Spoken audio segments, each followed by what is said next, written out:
Hey guys, welcome back to the channel. Welcome to another video. The international break is finally over, and that means the Premier League and club football itself can finally resume. It's been disrupted for the past few weeks, obviously for obvious reasons, but for now it is back. It is upon us once again. The Premier League is set to resume this weekend, and it is back with an absolute bang because there are some massive games coming up, a couple of huge derbies on the horizon this weekend that take the spotlight in this round of fixtures, but there are also some other big games as well that will affect the entirety of the Premier League,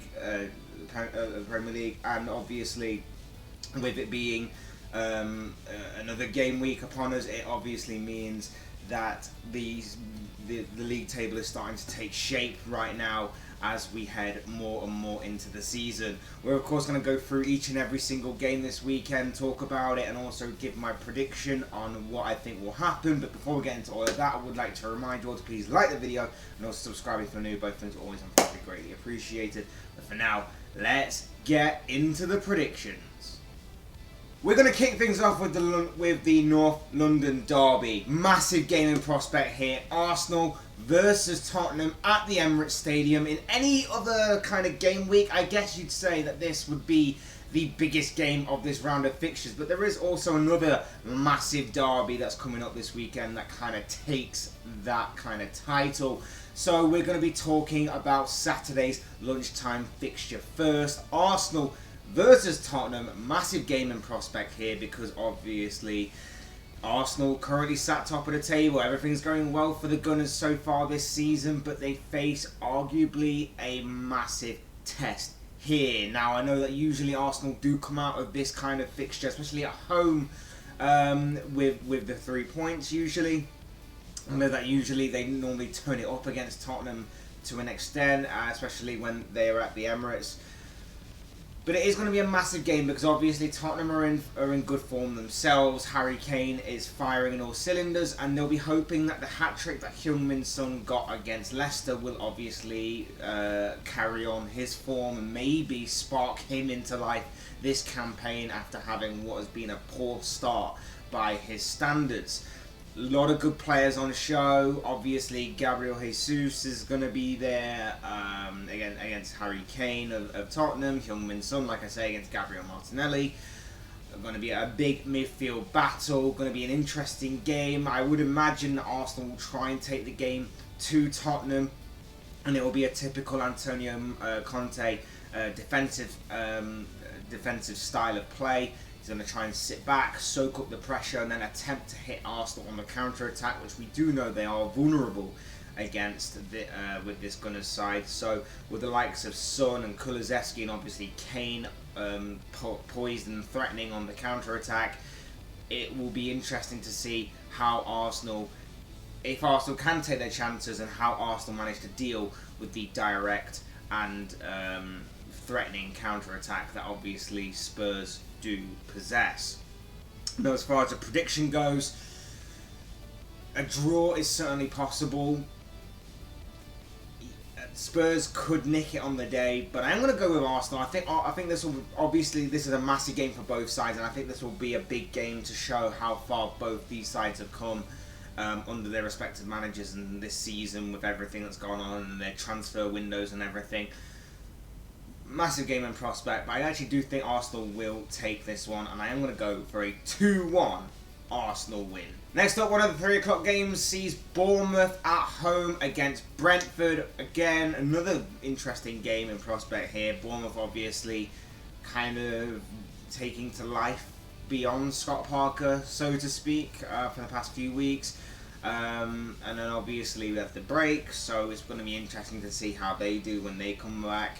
As for Brentford, of course, they lost 3-0 to Arsenal last time out. They've been a bit up and down, so to speak. They've had some very good performances here and there, and then occasionally they put in some not so good ones, shall we say. But it's going to be interesting, this one. I think Brentford away, shackles are kind of off a little bit. I would expect probably Brentford to go on and win this game, and that's probably where my prediction is going to lie. Bournemouth obviously do need The points, very, very straightforward. They just need the points to kind of stave off any kind of relegation threat. This could be a good opportunity for them.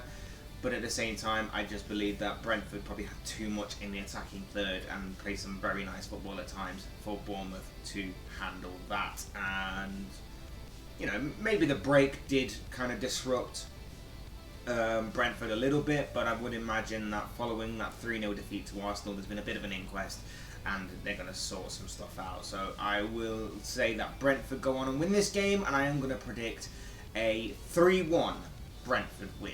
Next up, we're at Selhurst Park for Crystal Palace against Chelsea. Another big and interesting game in prospect here. Patrick Vieira against Graham Potter. If I'm right in thinking, I believe this is Graham Potter's first Premier League game in charge of the Blues. So this one's going to be very interesting, as a new chapter, obviously now fully and firmly begins at Stamford Bridge under Graham Potter at Stamford Bridge with Chelsea. It's not obviously been a great start to the season by Chelsea. It's been a bit up and down. Obviously the Thomas Tuchel era kind of came to an end when it did, and kind of in, I guess you'd say, somewhat controversial circumstances, so to speak. But this one could be interesting. Obviously under Graham Potter, he's had a few weeks now to really get into the players that obviously he's been left with following the international break and everything on the training ground and everything. So it'll be interesting to see what kind of attitude and how, and if anything, obviously has been taken on board by those kinds of players. And it'll be interesting to see what the kind of players that have been on international break obviously come back with, and their attitude and how their game plays and everything. Because they know they're going to be in for a very big game. We know that obviously Palace like to get the ball down and play some nice and attractive football. We know that Patrick Vieira has completely changed the kind of philosophy and style of play at Palace over his tenure as manager there. So that's going to be interesting to find out. And obviously we do know that Palace sometimes do give these big teams a run for their money with how well they just play football in general. Going to be interesting to find out which way this game is going to go. Obviously, I think Chelsea would probably be the favourites on paper, but I think I am going to go for a draw. I am going to call it down the middle. I'm going to say that this game will end 1-1 come the final whistle. Next up, we're at Craven Cottage for Fulham against Newcastle. Again, another intriguing game, simply for the reason that Fulham have actually started the season off very well, and I think a lot better than what a lot of people were expecting. And now they go against a Newcastle side who have been somewhat mediocre this season. A couple of good results here and there, but otherwise a few injuries haven't helped them in their obviously run to this point. But maybe the breaks help them a little bit in getting people back up to fitness and important players back in the fold, so to speak. Going to be an intriguing game. We know that Fulham are very direct, they're very physical. It's going to be interesting to see how Newcastle kind of approach this and how they kind of combat that. We know that Newcastle like to get the ball down and play some nice football at times. Eddie Howe is very big on that, and Eddie Howe is very good at getting his team to play some nice and attractive football at times. But it is going to be intriguing to see how these two kind of different styles of play kind of combine and match up to make what could be a very intriguing game ahead. Fulham obviously have the potential to disrupt Newcastle here. We've seen them pick up some very good points so far this season in games they probably shouldn't have done on paper, or probably just shouldn't have done in general. But like I say, that's why Fulham have had such a great start to the season, surprising many people by doing so. I'm going to say that I think maybe the break might disrupt Fulham a little bit, and I think that could work to Newcastle's advantage. I think obviously Newcastle having the time to bring other players back in, the injuries and everything could have helped them a little bit. So I am going to say that Newcastle go on and win this game. I'm not entirely confident with this. I think it could end in a draw, but I'm going to go with Newcastle to win, and I'm going to say that the Magpies come out of this as 2-1 winners. Okay, next we're at Anfield. It is Liverpool against Brighton. Obviously, Liverpool not exactly started the season off great. They've had a few weeks now in which things have been disrupted, obviously, like a majority of the Premier League, to possibly get things sorted. Their last game was obviously the Champions League game against Ajax. They actually did win that game, so maybe that's a bit of a confidence booster for them against a Brighton side that are beginning a new chapter in their history. We know that obviously Graham Potter is no longer there. It's a new manager, it's a new chapter, it's a new era at the Amex Stadium at Brighton as Roberto De Zerbi is taking charge at the Seagulls right now. This one could be very interesting. We know that Brighton have a very good kind of recruitment policy in terms of players. Is it the same with managers? We know that Graham Potter obviously worked out for obvious reasons to a certain extent. Will this one take a similar kind of shape? But he's got a massive task ahead of him. Even though Liverpool haven't been great so far this season, we do know that they can turn it on at any moment and it could work in their favour. We know that Liverpool have got some very exciting and very great players at their disposal. We know that obviously a lot of them have been here and there with international duty, and they've actually had a pretty decent, or some of them have had a pretty decent international break these past couple of weeks. We know that they've obviously had time to get players back into the fold from injuries and build up their match fitness and integrate them more into the team. In someone like Artemello's case, this one could be a massive game in prospect ahead. Not just in terms of Liverpool needing to get the points and needing to get back on track, so to speak, but for also Brighton to welcome their new manager into the fold, into the Premier League, and also try and combat what could be a very difficult task ahead of them. This one could be very intriguing. Two teams who, for the most part, that I've read about, this new manager likes to get the ball down and play football. We know that obviously Liverpool do as well. This one could be a very open and attacking and very intriguing game in prospect. But I can't back against my team, especially not in this case. I know that obviously it's always difficult, the unknown entity of a new manager arriving in a new league and everything, but I am going to go with Liverpool to win. I am going to say that the Reds come out of this as 2-1 winners. Next up, we're at St Mary's. It is Southampton against Everton, two teams that have been, well, Southampton's really been hit and miss. Everton have been more miss than hit. Obviously, they picked up their first win of the season in their last game.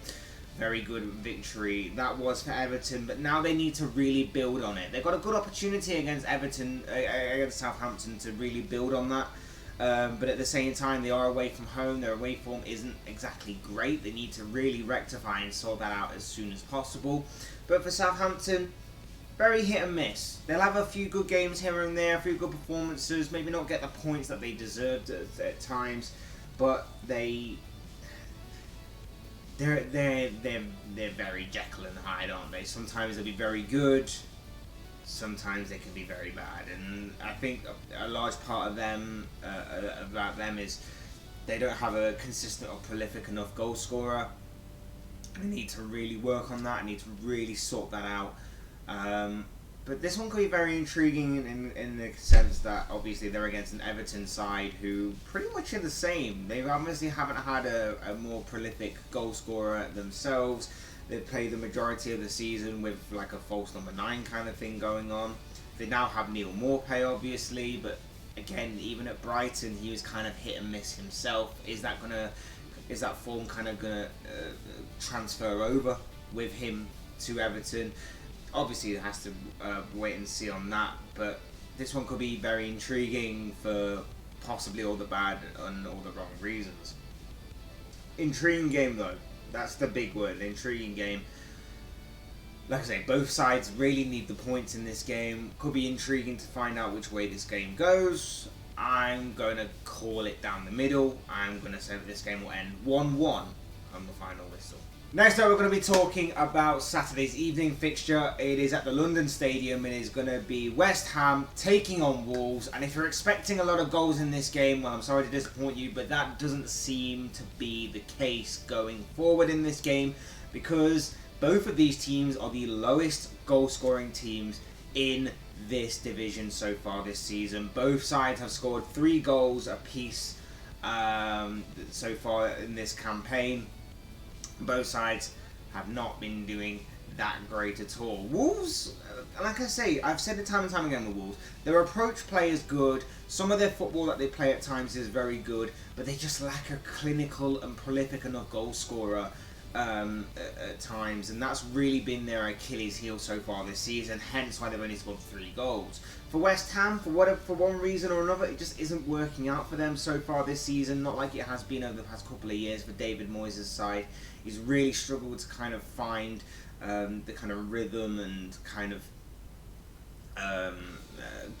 good football and obviously prolific goal scoring ability and the kind of good performances of his key players that obviously had helped him so much during the last couple of campaigns, that have helped him get to achieve top 7 finishes in the Premier League. So very intriguing. Could this be the game that turns it around for at least one of these teams? We'll have to wait and see, but like I say, don't expect too much in terms of goal scoring in this game between these two.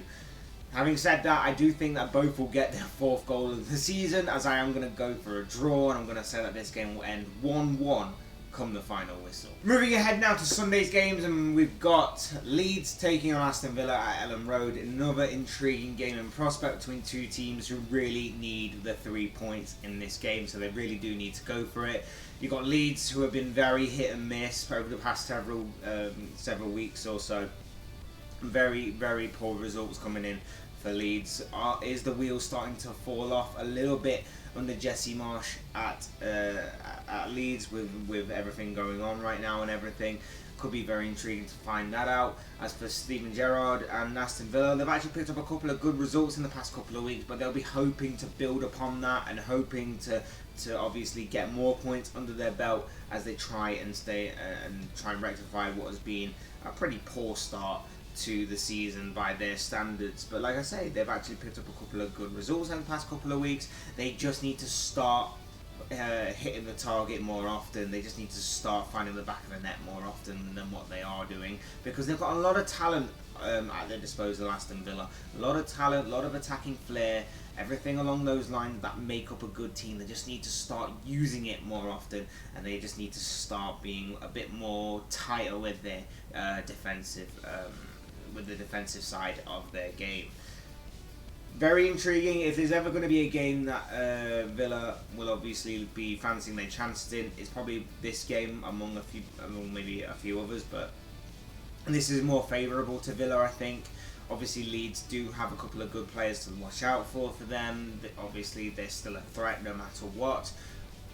Could end in a draw, but I am going to go with Aston Villa. I'm going to give the edge to Villa because I think they have a bit more firepower than what Leeds have, and I am going to say that Steven Gerrard's side come out of this as 2-1 winners. The penultimate game on this list is Monday night's fixture. It is Leicester against Nottingham Forest. Leicester, who obviously desperately need the points in this game. They have not won all season.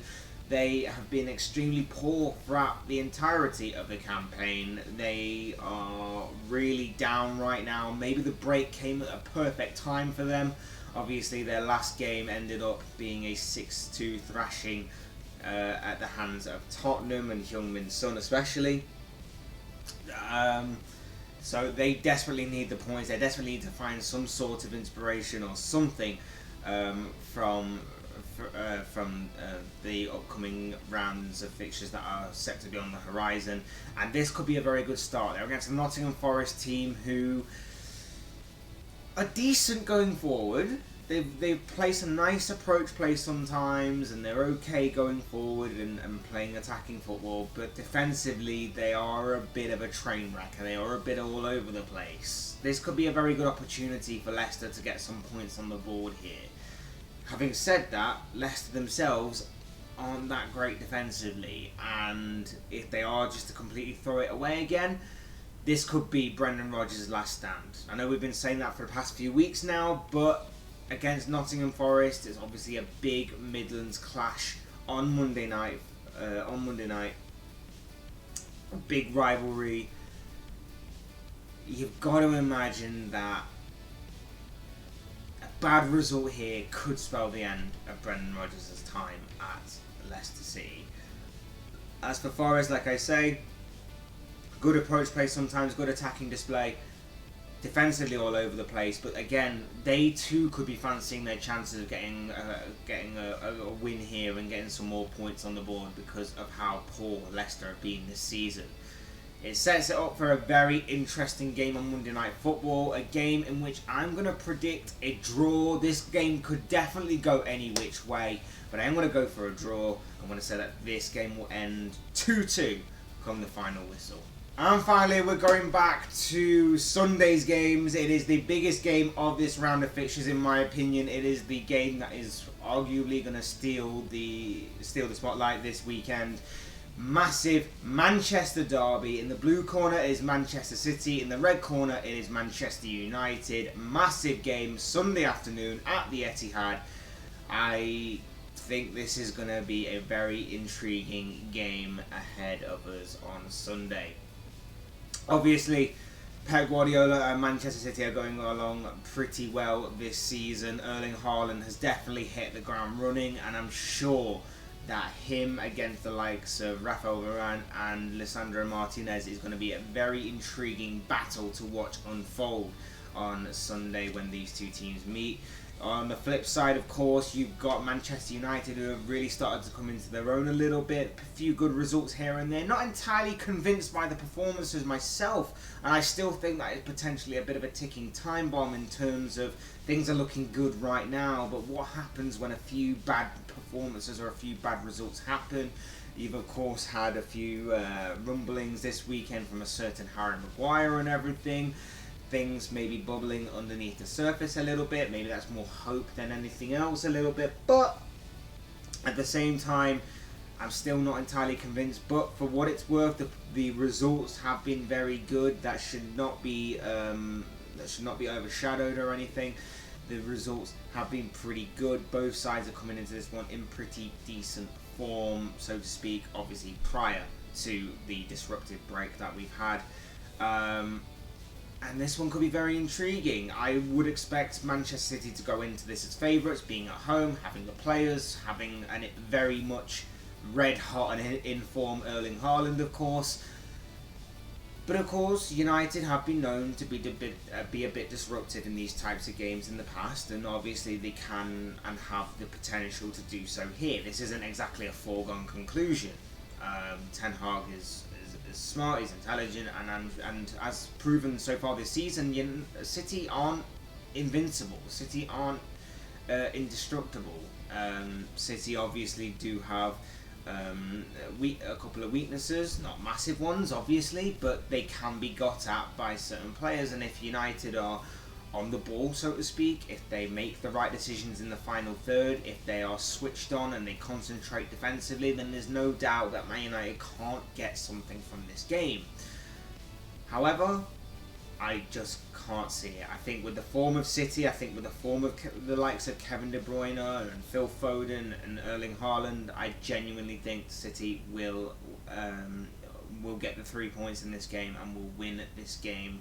And that is why I'm going to go for a City victory and say that Pep Guardiola's side come out of this as 3-1 winners. But of course, as I always say, these are just the thoughts, comments, opinions, predictions, feelings, whatever you want to call it, of this guy. I want to know what you guys think. What do you make of all the games that are coming up in this upcoming round of Premier League fixtures? What are your own thoughts, your comments, opinions, but most of all, of course, your predictions on all of the games that are set to unfold this coming weekend as the Premier League returns from a disruptive and international break. Also, fantasy football managers, who do you see having a good week? Who do you see having a bad week? Who are you putting into your squad? Who are you taking out of your squad? That could also make for interesting reading down below in the comment section as well. Do obviously let me know what you guys are thinking in that score as well. But otherwise, hit the like button on the way up if you enjoyed the video, subscribe if you're new and want to see more content like this. Both things always and forever be greatly appreciated. And as always, thank you all so much for watching and listening. I've been Fletch. This has been another Fletch Talks video, Premier League prediction show. I will see and speak to you all again soon in another video.